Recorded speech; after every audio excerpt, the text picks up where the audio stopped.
Right, so now we're going to look at the Marxist view of youth culture. Now, compared to, let's say, the functionalists who focus on youth culture as a whole, one big homogenous group, we're going to see our Marxists look very specifically at subcultures, cultures within cultures, which have got a different set of norms and values to the rest and the wider population.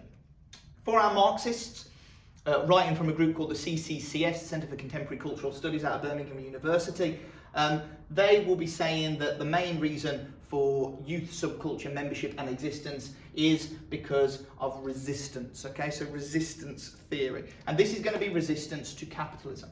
We're going to see subcultures develop to exaggerate their working class identity, but essentially our focus here is going to be resistance, and it's going to be looking at just working class subcultures, primarily skinheads and potentially the punks as well. They're a good example.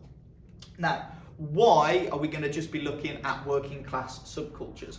Why do we not tend to see subcultures existing for people in middle age? Well, for our Marxists, because their idea is resistance, they would say that young people are much more likely to be able to take part in subcultures and resist on the basis that they have limited responsibilities that an older person, let's say in middle age, would have. You generally don't have a job, kids, as much responsibility as a younger person, and therefore you're not as closely constrained by capitalism itself.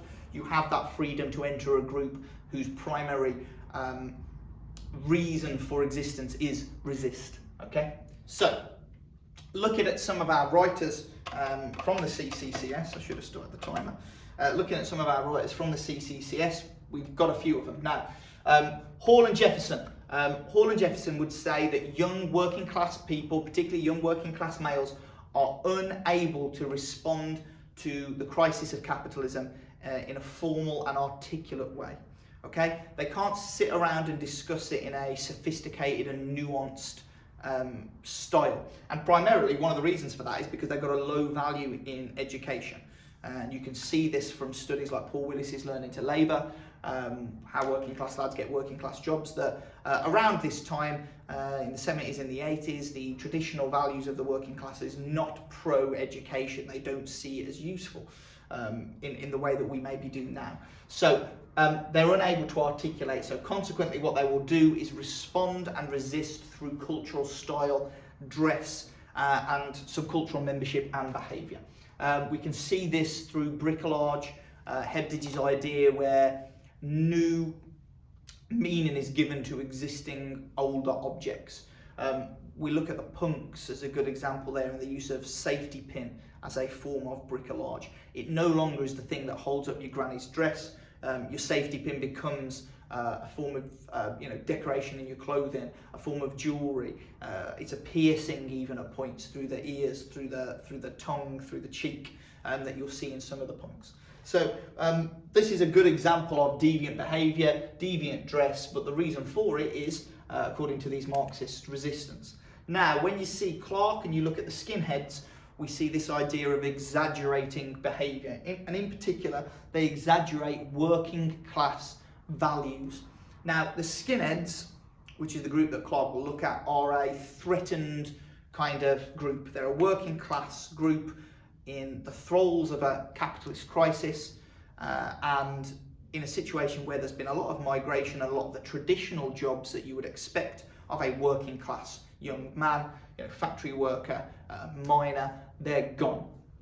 So this traditional white working class identity is on the decrease. And consequently, what Clark would say the skinheads do is they exaggerate their working class values, the clothing that they wear. So a lot of the skinheads will be unemployed, but they're wearing workers' boots, bother boots, Doc Martin kind of boots. So a particular style of dress, very traditional for a working class man. They'll also exaggerate their masculinity, and then masculinity becomes violence and aggression. Rather than just being tough and working class, you are now a violent, aggressive person. And obviously the final one that they would exaggerate is community. Now, working classes around the time have a particular strong sense of community and community ideals, but that would have been a white working class community. So that sense of community, when we see migration, we see the impact of globalization, that sense of community becomes a racist outlook and an unpleasant look or view of ethnic minorities or anybody else who's not from the traditional white working class background. Brake provides really the main outline of why this is happening, and he would say that youth subcultures act as a magical solution to the problems that are going on in society, the crisis of capitalism, low wages, unemployment, urban decay. These are the issues that are going on, and subculture provides a solution to that. Now, he uses the term magical solution because actually joining a subculture like the skinheads or joining a subculture like the punks does not actually make your life any better, does not improve the situation for these working class individuals. It's going to make no difference whatsoever, but they believe that it will be this solution to their problems. Final example of a group that we've looked at is Corrigan's study of the Smash Street kids in Sunderland. Another group frustrated with education, frustrated with their area of urban decay and the boredom that they find in their working class neighbourhood. There's no youth centre, there's no youth clubs, there's no park that they can go to play, so consequently the most fun that they can do on a Friday and a Saturday night is run up and down the street, picking up milk bottles and smashing them. And that's their enjoyment. So this is our Marxist kind of breakdown, the focus here on resistance. All of these are existing because of the problems that we face in capitalism. And Sarah Thornton, obviously writing from a postmodern perspective, would say that we can understand why these groups, these skins, these punks, are very, very short-lived groups, because generally what happens is the mainstream will incorporate the ideas of these rebellious and resistant subcultures and start to make money off them. You may have seen that Chanel bought out a safety pin. So, you know, imagine if you're a punk who's been using that as jewellery for the last 10 years and all of a sudden you see Chanel bringing out their own version of a safety pin to make money out of it, like a diamond encrusted one. All of a sudden you maybe don't want to be a punk anymore. So incorporation might explain why these youth subcultures are very short-lived. Now obviously there's lots and lots of problems with your Marxist viewpoint. Focuses principally on class, principally on white groups, on male groups. We see a major focus on here. So that will cause himself a problem. And also remember, there are lots of subcultures that exist that weren't just working class, that were middle class groups that weren't engaging in, lots of deviant and delinquent or aggressive behaviour. Think about the Goths. Yes, they were deviant in the sense of their dress, but their attitude towards mainstream society was a very relaxed one. So Hodkinson's study of the Goths kind of, again, shows a different side to youth subcultures. And also the Goths were a group that were long. There's a lot of longevity in being a Goth. He says that when you Goth for life. So they're not the short-term group memberships that we associate with the Marxists.